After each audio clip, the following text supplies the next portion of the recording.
Welcome to the Big Time Strength Podcast, featuring small school strength coaches producing big time results. On behalf of myself, Coach Gage Rozier, and co-host Coach Preston Peterson, I'd like to thank you for tuning in to today's show.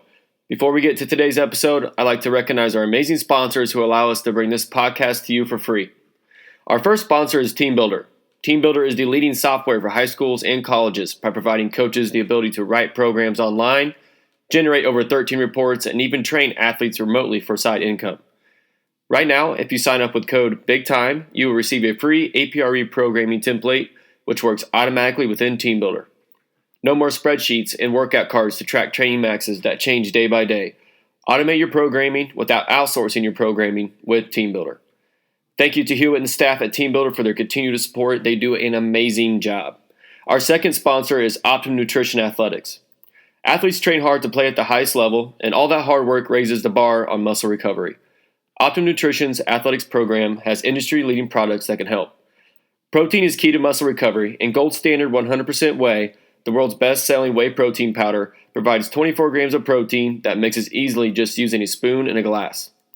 Gold Standard 100% Whey is made in Optimum Nutrition's state-of-the-art facilities in Aurora, Illinois, and is banned substance tested by Informed Choice. Through Optimum Nutrition's athletic program, you can also get Pro Gainer for big athletes looking to become even bigger, and ready-to-eat protein snacks including Protein Crisp bars, cake bites, wafers, and almonds. After dominating the sports nutrition industry for over 30 years, newly created Optimum Nutrition Athletics brings that same trust and quality that knows how to put convenient options for protein in the hands of athletes who desire to become bigger, stronger, and better at their sport. If you'd like more information and free samples, email Derek Walters, Director of Optimum Nutrition Athletics, whose email and contact information you can find in the show notes. Once again, thank you so much to our amazing sponsors for their continued support. Now, let's get to today's episode. Hello, and welcome to another episode of the Big Time Strength Podcast. This week, I have a guest on from Texas, and Coach Tyler Morrison is coming from down south. He's been doing this stuff for a while now, and I'm really interested just to hear what he's got to say, what he's doing at the start of the school year here, and the ins and outs to his program. But before we get to Coach Morrison, I'd like to give another announcement to Crush Cancer that Gage has been working so hard on. The Reps for Riley campaign that's happening on Twitter and Instagram and Facebook, and just trying to get the word out as much as we can to support Riley and the cause that Gage is putting out there. And if you haven't got hooked up with the ebook yet, please just head on over to the website. I'll link it in this show and grab your copy of that ebook. Right now, they're doing it's a challenge. It's like a 65 to 67 day challenge of daily workouts for a great cause. And there's coaches from all over the nation that have contributed to that ebook, and we're just really trying to help push that out. So if you guys could keep Riley in your prayers, and if you could help with the movement, that would be awesome. Coach Morrison, if you could be so kind to start out with your background and where you're at now and what you've been doing, we'll get this thing rolling. Yes, sir. Well, first off, I'd like to just thank y'all for having me on here. This is awesome. It's pretty humbling and an awesome experience. And also with the Crush Cancer, I've been promoting that, and I actually have a workout in there that I contributed. It's called Grace. But my background, I'm coming from Galveston, Texas. O'Connell College Prep School. It's a private Catholic school down here in Galveston. And I've been here since 2015, but I have a unique position because I'm employed by the University of Texas Medical Branch as an exercise physiologist. And part of my role is I do outreach. We noticed the need, for a strength coach at that school, so with their program. So we reached out to the administration and made things happen. We wanted to get things squared away with these athletes to get them comfortable in the weight room and doing more than just bicep curls and bench press every day. Actually have a little organization with the performance side of things. So I've been educated, through several different programs. But the main program, I got my master's degree from LaGrange College, and that, you never stop learning in our profession. In any profession, you never stop learning. But at LaGrange, they truly opened my eyes to things in a different way, And like I said, we're always learning and just always evolving. And they changed some things around and changed my thought process on programming and stuff. I guess I always thought I knew it all. You always think you know it all until you realize that you don't know it all. But but I've been in this profession for a few years, and then just making things happen. Coach, that's awesome, and that's kind of a unique situation that you got going there, and I'm happy that you've got in the door and been working with kids for the amount of time that you have.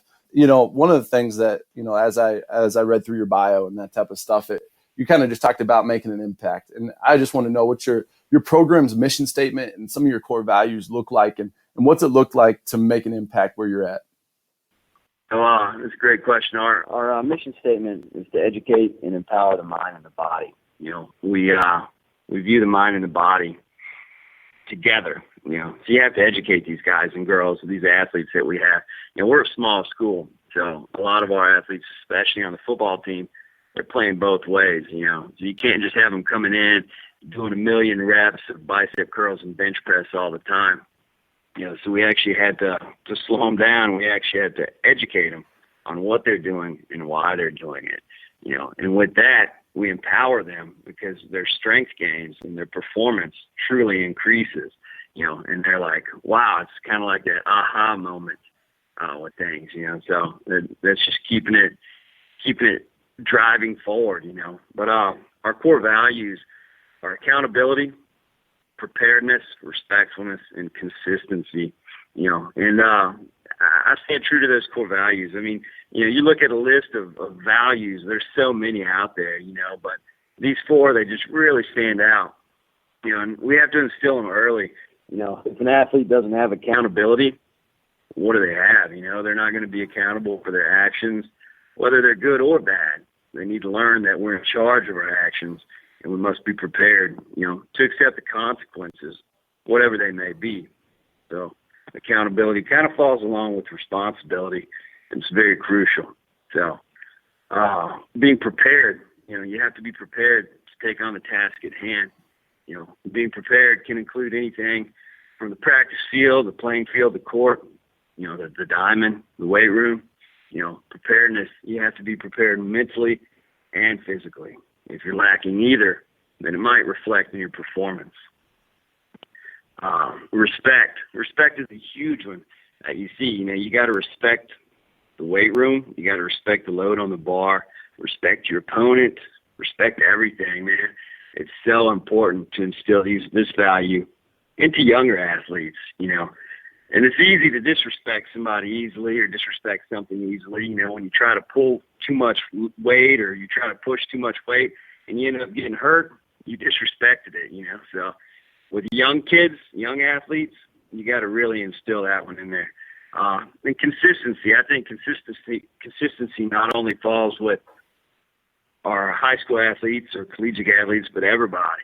You can be consistently positive or consistently negative. So again, that kind of falls with accountability. You got to be true to what you're doing there.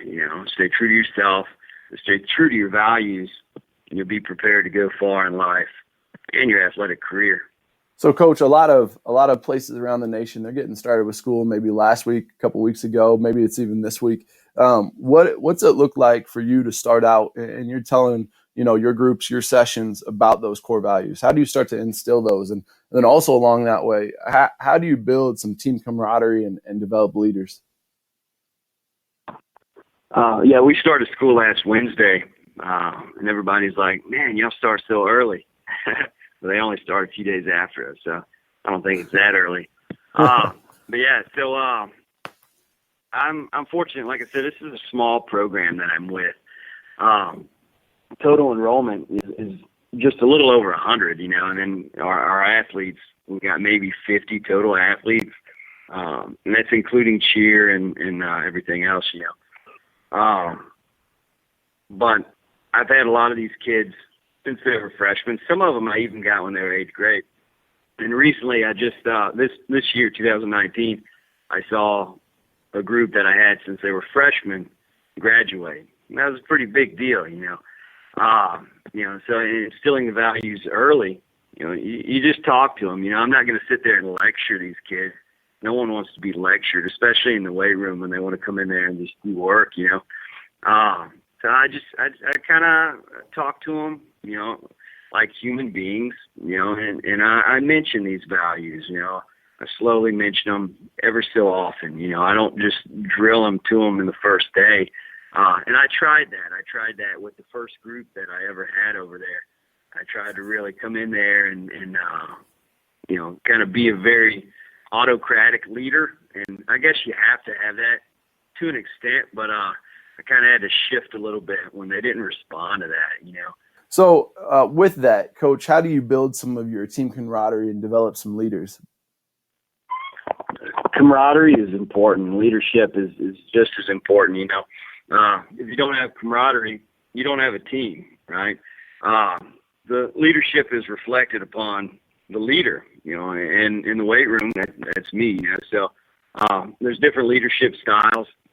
Like I mentioned, autocratic, you got democratic and laissez-faire, and you got to be real flexible with these, Some days I might have to be more autocratic. Some days more democratic, other days I can be a little more lax, with the older athletes. I tend to be a little more lax, Like I said, having a small school, it makes things a whole lot easier because I know each of these athletes pretty well, and they know me pretty well too. And once you build that rapport, and once you do instill those core values, then you kind of know what to expect from them, and they know what to expect from you. They know what's expected of them in the weight room or, on the practice field or whatever, So building relationships and talking to my athletes, like they're human, and letting them talk to me as well, and just, like I said, building that rapport, that helps to build that camaraderie. Is when they have respect for you, they're going to have respect for themselves. They're going to have respect for their team. Going back, that's those core values, So even though I'm not directly talking to them about you need to respect this or that, still it's being implemented every day, and they take things away from it. So with leadership, I try to let my older athletes become leaders in the weight room. That's one of my main things. I want them to step up, especially the team captains or whatever. Like I said, this is a small school. Every team we have is small. Our football team has just as many on the roster as our basketball team, if that tells you anything. That doesn't mean anything as far as heart, man. Our athletes have a lot of heart, and they're gonna push as much as they can, as hard as they can, But that goes with that camaraderie. They've got good camaraderie there, and not just in the weight room, but on the practice field with the other coaches too. Our coaching staff is phenomenal. Our head football coach, he actually played for the Jets and the Oilers back in the day. I don't want to give away his age, but I joke about him when he played before helmets were made.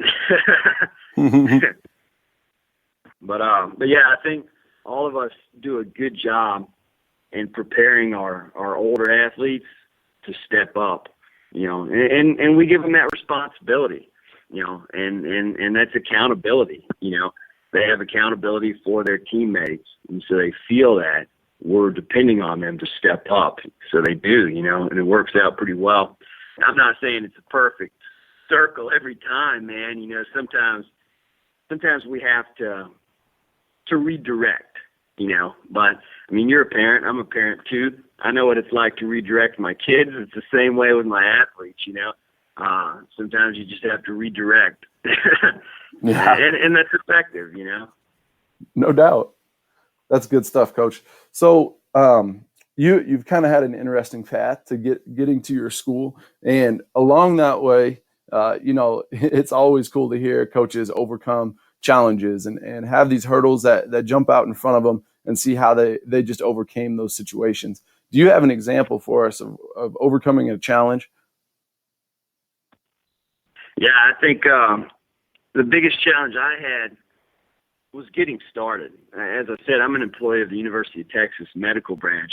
This is a hospital system, so what I do, it's viewed differently. It's not billable units, right? In a hospital system, that's what they look for, is billable units, right? So when I approached my leadership with the need for this in the community, they were on board with it. But because this is a big hospital system, the University of Texas, it had to go up the chain and then come back down before it got approved, And then we had to do the same thing with the school system, take it to their administration. It had to go up and then come back down, So it's two different parties working together.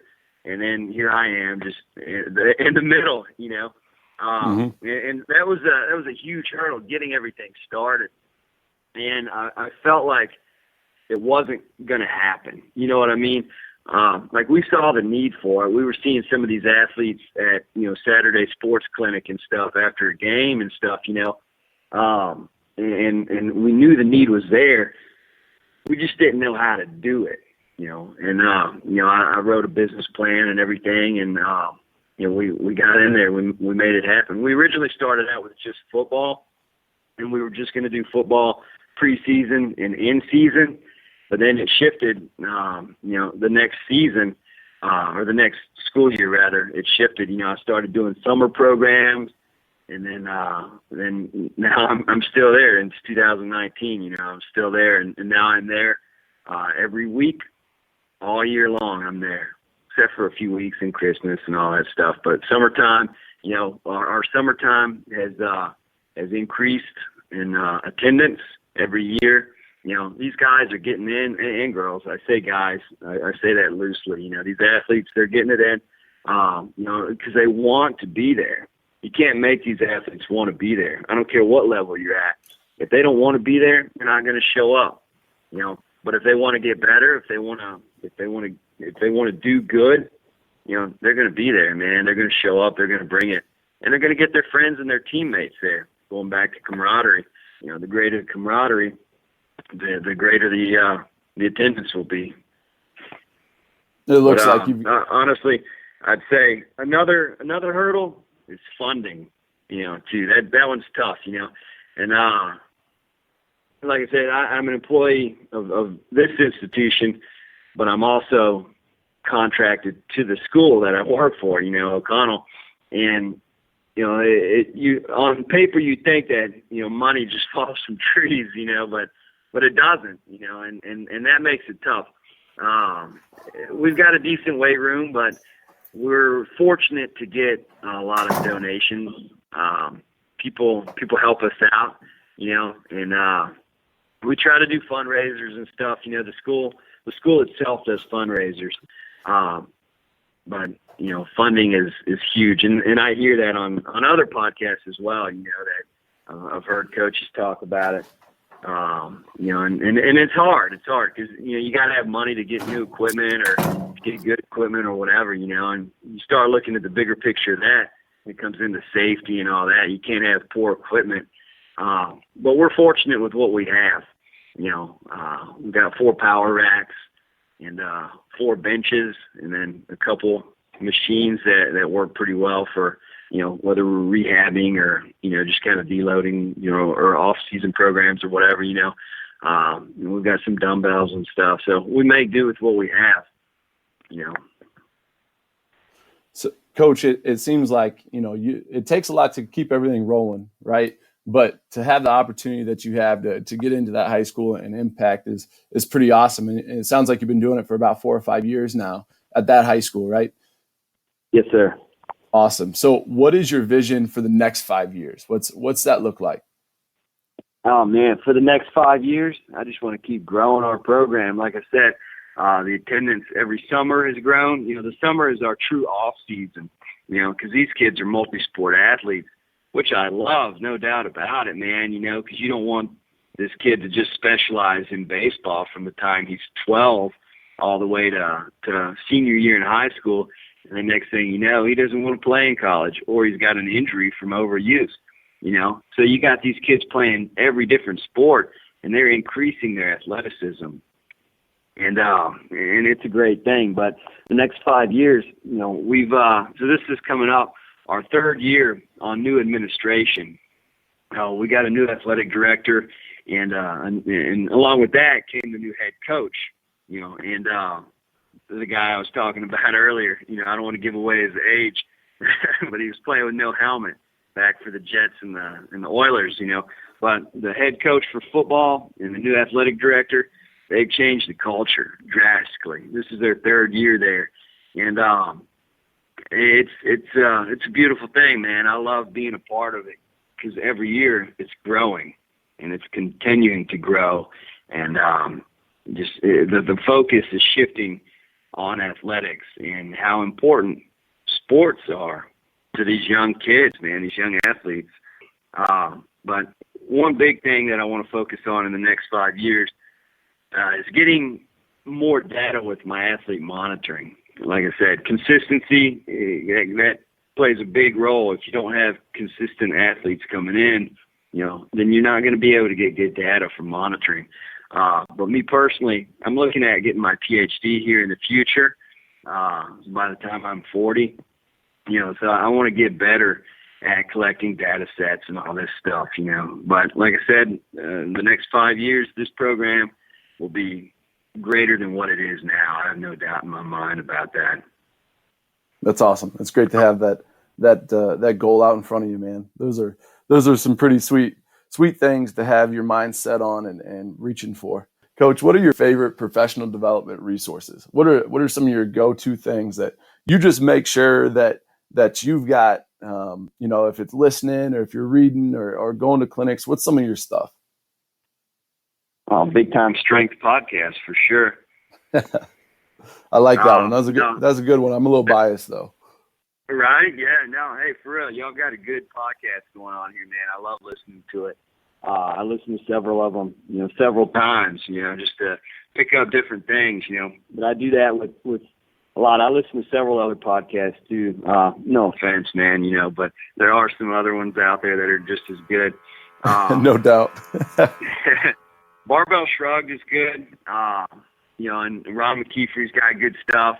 I like listening to anything that Brett Contreras has, or some of these other guys out there. But the NSCA has good resources. The NHSSCA has good resources as well. But honestly, man, I like listening, but I love reading now. I love reading different journals.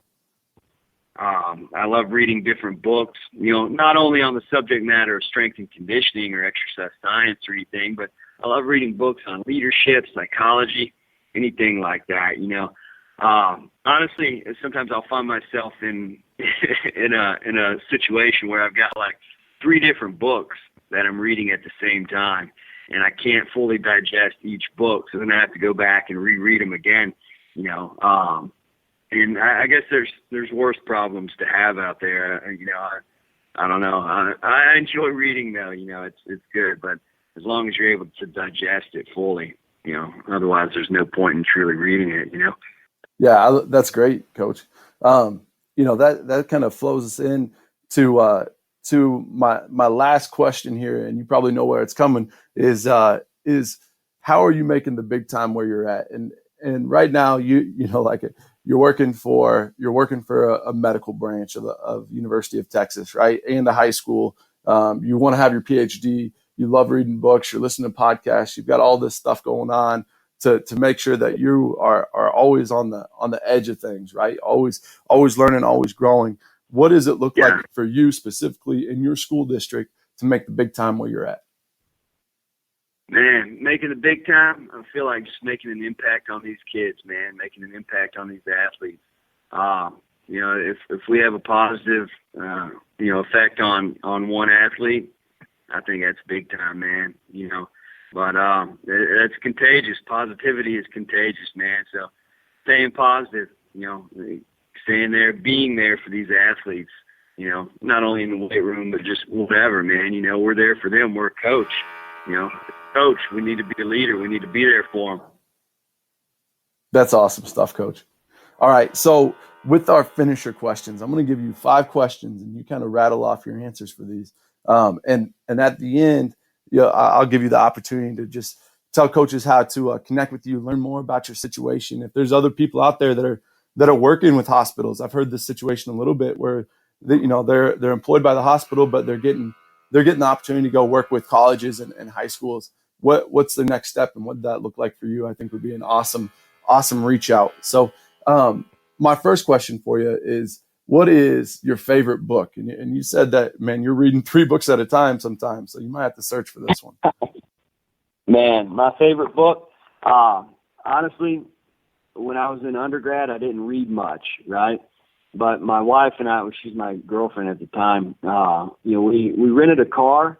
One time we went on a vacation, and in the trunk of that car was a book wedged in between the back seat and the trunk. And I was like, what is that? And I asked her, I said, did you leave your book here? And she's like, no. So I grabbed it out, and it's called A Man's Search for Meaning. It's by Viktor Frankl. I picked that book up, and that book sparked it, man. That book, I read that book in 2 days. Come on, man. 2 days I read that book. I don't even know how many pages were in it, but that sparked my desire to read more. And I was like, man, I love it, So that's when after that I bought a Kindle, and then I just started reading, man. But that book started it all. So yeah. That's awesome. I've heard that book I haven't actually read that one, but I heard that one's one of the like the canon of awesome literature, right? It's something that people need to take the time to read, and so that's on my wish list right now for my Amazon purchases. So that's a good one. I would test it. Awesome. So, Coach, who's the person that's influenced you the most? And that could be within the field or just in your life in general. Man, honestly, I'd have to say within the field. Like I said, I went to my education at LaGrange College, and they had some top-notch professors out there. These guys are learning from Dr. Mike Stone, and various others. But Dr. Chris Bellin, I'd say he had a huge impact on where I am right now in my profession. And I'd have to say he's probably one of the most influential people right now in my field, in my position rather. That's great. How about a favorite quote? Favorite quote, man? Chop wood, carry water. I like it. I just got done reading that one not too long ago. Did you? Nice. It's a good book, man. It's a short, easy read, but that quote stands true, man. And if you recall in the book, the guy just wanted to be an expert archer, right? He just wanted to shoot. That's all he wanted to do. And it's like, no, you got to chop wood, carry water. You got to earn it, man. You got to stay consistent. You got to be prepared. You got to respect things. You got to keep showing up, man. You got to keep chopping wood, carrying water. You can't just jump into the weight room and expect a PR, or jump onto the field and expect to win state. You got to show up every day, man. You got to be there. Yeah, that's great. That probably plays pretty well into your core values that you've got going on too, the consistency and accountability and those things. So I love that. That's great stuff, Coach. How about your favorite hobby outside of training? Man, I've got a beautiful wife and 2 kids, 2 boys. I'd say anything hanging out with them. And the occasional sporting event, baseball, basketball. We love going to the Astros and Rockets games. We live in Galveston. We're on an island off the coast of Texas. So anything on the water, going to the beach, whatever, man. I think everybody should get into the ocean at least once a day. That's tough for me to do in Iowa, but I agree with that statement.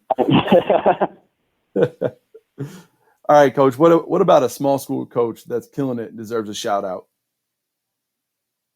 Man, I'd have to go back to Dr. Chris Bellin. He's a squared up dude. He's just squared away dude, rather. He's an awesome professor, awesome strength coach. I don't want to disrespect Dr. Caleb Williams out there at LaGrange either.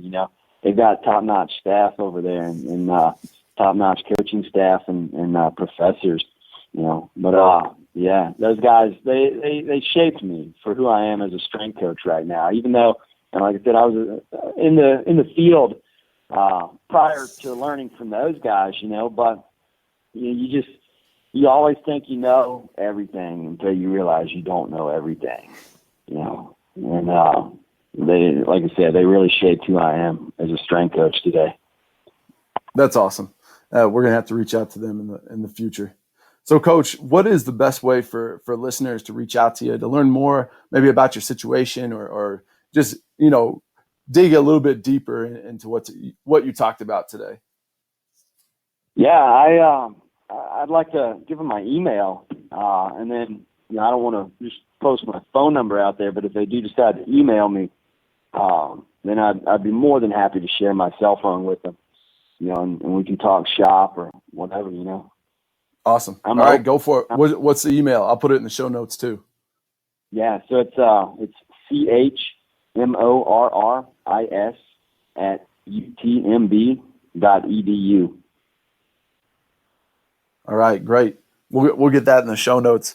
Coach, it was awesome to have you on. I love hearing about people's different situations. Here, if you do me a favor and go jump in the ocean sometime today for me, that'd be great. Yes, sir. I will do, man. Hey, have a great start of the school year, and good luck with all the fall sports. Yes, sir. Thanks a lot, Coach. You too. All right. Thanks, Coach Morrison.